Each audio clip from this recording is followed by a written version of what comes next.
یہ والدہ تھی کن کی جی؟ حضرت اسماعیل علیہ السلام کے دو بیٹے تھے ابراہیم علیہ السلام کے، دونوں نبی ہوئے، اسی لیے انہیں کیا کہا گیا؟ ابو الانبیاء کہا گیا۔ آج سوال آیا ہوا تھا آج کے پیپر میں کہ ابو الانبیاء کنہیں کہا جاتا ہے؟ ابراہیم علیہ السلام کو ابو الانبیاء، نبیوں کا باپ، دو بیٹے ہوئے، دونوں ہی نبی ہوئے، ٹھیک ہو گیا۔ نبی سے انبیاء، نبی سے کی جمع ہوتا ہے انبیاء، تو ابو الانبیاء ابراہیم علیہ السلام کو کہا گیا۔ اسحاق علیہ السلام کو تو ابھی ہم ادھر ہی چھوڑ رہے ہیں، یہ پرافٹ جب ہم پڑھیں گے تو اس میں کریں گے، اسے ادھر ہی چھوڑ رہے ہیں۔ اسماعیل سے اپنی بات شروع کریں گے بیٹا ہم، اسماعیل سے۔ تو اسماعیل علیہ السلام کے بارے میں آپ نے سنا ہے سارے کا سارا واقعہ کہ اسماعیل علیہ السلام کو، حضرت ہاجرہ کو ابراہیم علیہ السلام اللہ کے حکم سے چھوڑ گئے تھے۔ کہاں پہ؟ مکہ میں۔ اللہ کے حکم سے یہاں سے چلے تھے یروشلم سے، کہاں چھوڑ گئے؟ مکہ میں چھوڑ کے چلے گئے۔ ابھی اسماعیل علیہ السلام چھوٹے تھے، معصوم تھے، جب وہ پیاس لگی تھی تو پھر وہ زمزم کا جو تھا نا کنواں نکل آیا تھا۔ زمزم کا سوال بھی آج پیپر میں آیا ہوا تھا کہ زمزم کا مطلب کیا ہے؟ جب وہ پانی نکلا زمین سے، وہ نکلتے ہی جا رہا تھا تو حضرت ہاجرہ نے کیا کیا؟ اسے روکا، منڈیر بنائی چاروں طرف، اور پھر کہا زمزم، رک جاؤ رک جاؤ، ٹھہر جاؤ۔ ٹو سٹاپ ہوتا ہے زمزم کا مطلب۔ اس طرح سے اب یہ یہاں پہ آباد ہو گئے۔ اب یہاں پہ کوئی بندہ بھی نہیں تھا، کیونکہ یہ جو عرب ہے یہاں پہ ان کا اپنا کوئی دریا نہیں ہے۔ سوال بنتا ہے کمیشن میں کہ دنیا کا سب سے بڑا ملک جس کا اپنا کوئی دریا ہی نہیں ہے تو وہ ہمارے پاس سعودی عربیہ، یہ مکہ اور مدینہ سعودی عرب، یہ سارا سعودی عرب ہے، ان کا اپنا کوئی دریا ہے ہی نہیں۔ ادھر پانی ضرور ہے لیکن یہ سالٹی واٹر ہے، نمکین پانی ہے، پینے کے قابل نہیں ہے۔ تو جو فریش واٹر ہوتا ہے، پینے والا جو پانی ہوتا ہے، وہ دریاؤں کی شکل میں، چشموں کی شکل میں ہوتا ہے۔ تو ان کا اپنا کوئی دریا ہے ہی نہیں، پانی کی شارٹیج تھی یہاں پہ۔ اسی لیے دیکھیں پرانے زمانے میں اگر آپ دیکھیں گے تو جو آبادیاں ہوا کرتی تھی وہ پانی کے کنارے پہ تھی، دریا کے ساتھ ملے گی آپ کو۔ ملتان شہر جو ہے یہ دریا چناب کے کنارے پہ ملے گا۔ اسی طرح سے لاہور کو دیکھیں آپ کو دریا راوی کے کنارے پہ ملے گا۔ تو جو بڑے بڑے سٹی آباد ہوئے وہ کہیں سے نہ کسی دریا کے کنارے پہ آباد ہوئے، تو پانی ہوگا تو زندگی ہوگی نا۔ تو یہاں پہ کوئی بھی آباد نہیں تھا۔ اب حضرت ہاجرہ جب ادھر آئیں اور آ کے جب اسماعیل کے ساتھ ادھر رکی اور پانی نکل آیا تو پھر لوگ جب قافلے گزرا کرتے تھے تو وہ رک کے ادھر پانی پیتے۔ حضرت ہاجرہ سے اجازت لے کے یہاں پہ قبائل نے آباد ہونا شروع کر دیا۔ سب سے پہلے بنو جرہم قبیلہ آباد ہوا، سب سے پہلے بنو جرہم قبیلہ حضرت ہاجرہ سے جو ہے نا جی اجازت لینے کے بعد مکہ میں آباد ہو گیا۔ اس طرح سے آبادی بڑھتی گئی اور پورے کا پورا جو مکہ شہر تھا وہ آباد ہو جائے گا۔ تو اب یہ دیکھیں یہ جو عرب ہیں یہ سارے عرب ہیں، عرب کنٹریز کہلاتے ہیں۔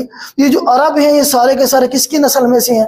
حضرت ہاجرہ کی نسل سے ہیں یا پھر حضرت اسماعیل کی نسل سے؟ حضرت اسماعیل کی بھی یہیں پہ شادی ہو جائے گی اور اس طرح سے ان کے معاملات آگے چلیں گے۔ تو اسی لیے حضرت اسماعیل کو کہا جاتا ہے ابو العرب۔ یہ ٹائٹل بھی سوال آیا ہے پیپر میں، ابو العرب، عربوں کا باپ۔ یہ جو عرب ہے ان سب کا باپ کون ہے جی؟ حضرت اسماعیل علیہ السلام ہے جی، عربوں کے باپ کہلاتے ہیں۔ اور حضرت ہاجرہ کو کہا جاتا ہے ام العرب، ام العرب، عربوں کی ماں۔ دیکھیں اسماعیل کی ماں ہے تو عربوں کی بھی تو ماں ہوگی نا۔ تو اس طرح سے جو ہے نا جی یہ دونوں سوال بنے ہیں، ام العرب والا بھی اور ابو العرب والا بھی۔ اب یہ یہاں پہ رہ رہی ہیں، معاملات آگے چل پڑے ہیں۔ اب نبی پاک کی جو برتھ ہوگی وہ اسی لڑی میں سے ہوگی۔ نبی پاک جو ہیں وہ حضرت اسماعیل کی نسل میں سے تھے، حضرت اسحاق کی نسل میں سے بنی اسرائیل چلے گی جا کے، وہ ہم پھر کبھی ڈسکس کریں گے۔ ابھی ہم دیکھیں گے حضرت اسماعیل سے آگے بات چلیں گے۔ تو اسماعیل علیہ السلام کے بارے میں آتا ہے کہ ان کے جو ہے نا جی نسل میں سے یا ان کا ایک بیٹا تھا جس کا نام تھا کیدار۔ لکھیں ذرا کیدار، کیدار، یا بیٹا لکھ لیں، یا ان کی نسل میں سے ایک شخص تھا کیدار۔ کیدار سے سوال بنا ہے پیپر میں کہ نبی پاک صلی اللہ علیہ وسلم حضرت اسماعیل کی کون سے بیٹے میں سے تھے یا کون سی نسل میں سے؟ تو کیدار میں سے آگے چلیں گے۔ کیدار سے آگے چل کے ایک نام درمیان میں سے میں نام سکپ کر رہا ہوں کیونکہ کمیشن کے ایگزام میں ہم نے سارے نام نہیں یاد کرنے، ہم نے جو ہے نا جی اس کے اوپر پی ایچ ڈی نہیں کرنی، ہم نے کمیشن کے پوائنٹ آف ویو سے چیزوں کو دیکھنا ہے اتنی ہی لیول پہ جتنی کی ریکوائرمنٹ ہے ان کی۔ سمارٹ ورک یہی ہوتا ہے کہ جتنی ریکوائرمنٹ ہو کسی چیز کی آپ اتنا ہی اسے کریں، اتنا وزن نہ لاد لیں اپنے اوپر کہ آپ اسے لے کے چل ہی نہ سکیں، اپنی منزل تک آپ پہنچ ہی نہ پائیں۔ تو ہمارے پاس کیدار سے آگے چلیں گے تو عدنان، ایک شخص آگے جو ان کے نسل میں سے ایک شخص آئے گا، عدنان تھا جس کا نام۔ ان عربوں کو ہم عدنانی عرب بھی کہتے ہیں، ان سارے عربوں کو ہم کیا کہیں گے؟ عدنانی عرب بھی کہتے ہیں، کیونکہ یہ جو عدنان تھا یہ بھی اسماعیل علیہ السلام کی نسل میں سے ہی ایک شخص تھا۔ عدنان سے پھر بہت سارے نام میں سکپ کر دیتا ہوں، آگے چل کے جو نام آئے گا ہمارے پاس وہ